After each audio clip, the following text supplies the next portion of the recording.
WhatsApp video call not working. Hello everyone, welcome to this channel. I'm here to help you out today. So without any delay, let's get started.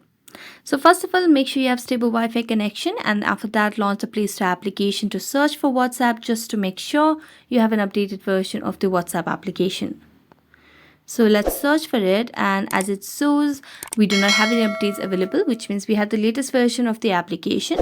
So we can simply go back and launch the settings application on our device.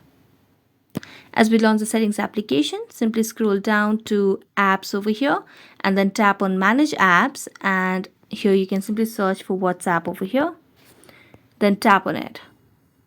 Now scroll down to tap on the option of app permissions over here, and as you tap on app permissions, make sure that you have given access to your microphone over here and your files and media as well as your camera.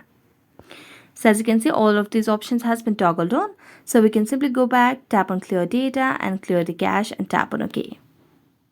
Now you can just relaunch WhatsApp application, and this might definitely fix the issue. So thank you so much for watching this video. See you next time.